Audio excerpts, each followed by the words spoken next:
ರಾಜ್ಯದಲ್ಲಿ ಮೊದಲ ಹಂತದ ಮತದಾನ ನಡೆಯುತ್ತೆ. ಹಾಗಂತ ಸುಮ್ಮನೆ ನಡೆಯೋದಿಲ್ಲ ರೀ. ಖಾಕಿ ಕಣ್ಗಾವಲಿನಲ್ಲಿ ಮೊದಲ ಹಂತದ ಮತದಾನ ರಾಜ್ಯದಲ್ಲಿ ನಡೆಯಲಿದೆ.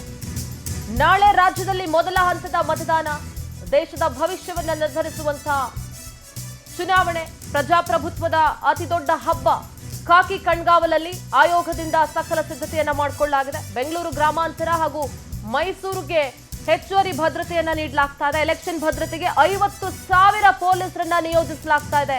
14 ಕ್ಷೇತ್ರದಲ್ಲಿ 65 ಅರೆ ಸೇನಾ ಪಡೆಗಳನ್ನ ನಿಯೋಜಿಸಲಾಗ್ತಾ ಇದೆ. ಸೂಕ್ಷ್ಮ ಅತಿ ಸೂಕ್ಷ್ಮ ಕ್ಷೇತ್ರಗಳಲ್ಲಿ 20,000 ಮತಗಟ್ಟೆಗಳನ್ನ ಸೂಕ್ಷ್ಮ ಹಾಗೂ ಅತಿ ಸೂಕ್ಷ್ಮ ಅಂತ ವಿಂಗಡಿಸಲಾಗಿದೆ. 19,701 ಮತಗಟ್ಟೆಗಳಲ್ಲಿ ಸಿಸಿಟಿವಿಯನ್ನ ಅಳವಡಿಸಿ ಭದ್ರತೆಯನ್ನ ನೀಡಲಾಗುತ್ತೆ. ಯಾವುದೇ ರೀತಿಯಾದಂತಹ ಅಹಿತಕರ ಘಟನೆ ನಡೀಬಾರದು ಅಂತ ಹೇಳಿ ಎಲೆಕ್ಷನ್ ಭದ್ರತೆಗಾಗಿ 50,000 ಪೊಲೀಸರನ್ನ ನಿಯೋಜಿಸಲಾಗ್ತಾ ಇದೆ. ಇದು ಎಂದಿಗಿಂತಲೂ ಕೂಡ ಅತಿ ದೊಡ್ಡ ಸಂಖ್ಯೆಯಲ್ಲಿ ಪೊಲೀಸರನ್ನ ನಿಯೋಜಿಸಲಾಗ್ತಾ ಇದೆ ಅಂತ ಹೇಳಿದ್ರೆ ಕೂಡ ತಪ್ಪಾಗೋದಿಲ್ಲ. ಹೆಜ್ಜೆ ಹೆಜ್ಜೆಗೂ ಕೂಡ ಖಾಕಿ ಕಣ್ಗಾವಲಿರುತ್ತೆ, ಸಿಸಿಟಿವಿ ಇರುತ್ತೆ, ಜೊತೆಗೆ ವೆಬ್ಕಾಸ್ಟಿಂಗ್ ಕೂಡ ಇದೆ. ಸೊ ಹೀಗಾಗಿ 14 ಕ್ಷೇತ್ರಗಳಲ್ಲೂ ಕೂಡ 65 ಅರೆ ಸೇನಾ ಪಡೆಗಳನ್ನ ನಿಯೋಜಿಸಲಾಗ್ತಾ ಇದೆ. ಸೂಕ್ಷ್ಮ ಅತಿ ಸೂಕ್ಷ್ಮ 20,000 ಮತಗಟ್ಟೆಗಳನ್ನ ವಿಂಗಡಣೆ ಕೂಡ ಮಾಡಲಾಗಿದೆ. ನಮ್ಮ ಪ್ರತಿನಿಧಿ ವೀರೇಶ್ ನೇರ ಸಂಪರ್ಕದಲ್ಲಿ ಜಾಯ್ನ್ ಆಗ್ತಾ ಇದ್ದಾರೆ. ವೀರೇಶ್, ಸದ್ಯ ನಾಳೆ ರಾಜ್ಯದಲ್ಲಿ ಮೊದಲ ಹಂತದ ಮತದಾನ ಇರೋದ್ರಿಂದ ಕಂಪ್ಲೀಟ್ ಖಾಕಿ ಕಣ್ಗಾವಲಿರುತ್ತೆ, ಖಾಕಿ ಸರ್ಪಗಾವಲಿರುತ್ತೆ. ಎಲ್ಲ ಕಡೆಲೂ ಕೂಡ ಬೇಕಾದಂತ ಬಿಗಿ ಭದ್ರತೆಯನ್ನ ನಿಯೋಜಿಸಲಾಗ್ತದೆ. ಅದರಲ್ಲೂ ಕೂಡ ಸ್ಪೆಷಲಿ ಬೆಂಗಳೂರು ರೂರಲ್ ಅಂಡ್ ಮೈಸೂರಿಗೆ ಹೆಚ್ಚುವರಿ ಭದ್ರತೆಯನ್ನ ನೀಡಲಾಗ್ತಾ ಇದೆ. ಸೊ ಈ ವಿಚಾರವಾಗಿ ಅಂದ್ರೆ ಸೆಕ್ಯೂರಿಟಿ ವಿಚಾರವಾಗಿ ಏನೆಲ್ಲ ಹೆಚ್ಚಿನ ಅಪ್ಡೇಟ್ಸ್ ಇದೆ, ಯಾವ ರೀತಿ ಸೆಕ್ಯೂರಿಟಿ ಇರುತ್ತೆ?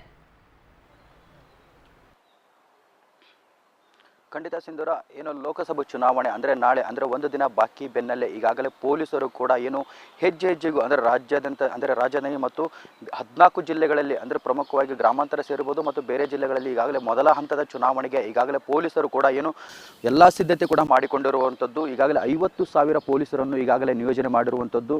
ಮೊದಲಿಗೆ ಒಂದು ಕಡೆ ಆದರೆ ಮತ್ತೊಂದು ಕಡೆ ರಾಜಧಾನಿಯಲ್ಲಿ ಪ್ರಮುಖ ಏನು ಘಟ್ಟಗಳಾಗಿರುವಂಥ ಬೇರೆ ಬೇರೆ ಭಾಗಗಳಲ್ಲಿ ಅಂದರೆ ಅತಿ ಸೂಕ್ಷ್ಮ ಪ್ರದೇಶದಲ್ಲಿ ಈಗಾಗಲೇ 9,000 ಜನ ಪೊಲೀಸರನ್ನು ಈಗಾಗಲೇ ನಿಯೋಜನೆ ಮಾಡಿರುವಂಥದ್ದು. ಮತ್ತು ಈ ಹಿಂದೆ ಕೂಡ ರೌಡಿ ಶೀಟರ್ಗಳಾಗಿರ್ಬೋದು ಮತ್ತು ಬೇರೆ ಬೇರೆ ರಾಜಕೀಯದಲ್ಲಿ ಗುರುತಿಸಿಕೊಂಡಿದ್ದಂಥ ಆರೋಪಿಗಳನ್ನು ಕೂಡ ಈಗಾಗಲೇ ಕರೆಸಿ ಅವರಿಗೂ ಕೂಡ ವಾರ್ನ್ ಮಾಡಿ ಒಂದು ಮುಚ್ಚಳಿಕೆ ಪತ್ರವನ್ನು ಕೂಡ ಏನೋ ಬರೆಸಿಕೊಂಡಿದ್ದಾರೆ. ಅಂದರೆ ಯಾವುದೇ ರೀತಿ ಅಹಿತಕರ ಘಟನೆ ನಡೆದಂತೆ ಈಗಾಗಲೇ 1,700 ಹೆಚ್ಚು ಸೂಕ್ಷ್ಮ ಪ್ರದೇಶಗಳಲ್ಲಿ ಈಗಾಗಲೇ ಪೊಲೀಸರು ಕೂಡ ಒಂದು CCTV ಮತ್ತು ಏನು ಹೆಚ್ಚಿನ ಭದ್ರತೆಯನ್ನು ನಿಯೋಜನೆ ಮಾಡಿರುವಂಥದ್ದು. ಈಗಾಗಲೇ 1 ಕಮಿಷನರ್ ಮತ್ತು 3 ಹೆಚ್ಚುವರಿ ಪೊಲೀಸ್ ಆಯುಕ್ತರು ಮತ್ತು 24 DCP 52 ACP ಸೇರಿದಂತೆ ಒಟ್ಟು 9,000 ಪೊಲೀಸರನ್ನು ಈಗಾಗಲೇ ರಾಜಧಾನಿಯಲ್ಲಿ ಏನು ಬಂದೋಬಸ್ತಿಗೆ ಈಗಾಗಲೇ ನಿಯೋಜನೆ ಮಾಡಿರುವಂಥದ್ದು. ಅದು ಪ್ರಮುಖವಾಗಿ ಗ್ರಾಮಾಂತರ ಮತ್ತು ಮೈಸೂರು ಭಾಗದಲ್ಲಿ ಅತಿ ಹೆಚ್ಚು ಪೊಲೀಸರ ಒಂದು ಭದ್ರತೆಗೆ ನಿಯೋಜನೆ ಕೂಡ ಮಾಡಿರುವಂಥದ್ದು. ಈಗಾಗಲೇ ಪೊಲೀಸರು ಕೂಡ ಎಲ್ಲ ಸಿದ್ಧತೆಗಳನ್ನು ಕೂಡ ಮಾಡಿಕೊಂಡಿರುವಂಥದ್ದು. ಯಾವುದೇ ರೀತಿಯ ಅಹಿತಕರ ಘಟನೆ ನಡೆಯದಂತೆ ಕೂಡ ಮುನ್ನೆಚ್ಚರಿಕೆ ಕೂಡ ಕ್ರಮ ಕೈಗೊಂಡದ್ದು ಮತ್ತು ಈಗಾಗಲೇ ಏನು ಅವರವರ ಸ್ಥಳಕ್ಕೆ ಈಗಾಗಲೇ ಪೊಲೀಸರನ್ನು ಕೂಡ ನಿಯೋಜನೆ ಮಾಡಿರುವಂಥದ್ದು. ಕೇವಲ ಒಂದು ದಿನ ಬಾಕಿ ಬೆನ್ನಲ್ಲೇ ಈಗಾಗಲೇ ಪೊಲೀಸರು ಕೂಡ ಏನು ಒಂದು ಹೈ ಅಲರ್ಟ್ ಕೂಡ ಆಗಿರುವಂಥದ್ದು. ಯಾವ ರೀತಿ ಅಹಿತಕರ ಘಟನೆ ನಡೆದಂತೆ ಕೂಡ ಮುನ್ನೆಚ್ಚರಿಕೆ ಕ್ರಮ ಕೈಗೊಂಡಿದ್ದಾರೆ ಅಂತಾನೆ ಹೇಳ್ಬೋದು. ಅಶ್ವಿನಿ, ಸಿಂಧೂರ. ಓಕೆ, ಧನ್ಯವಾದ ವೀರೇಶ್ ತಮ್ಮೆಲ್ಲ ಮಾಹಿತಿಗಾಗಿ.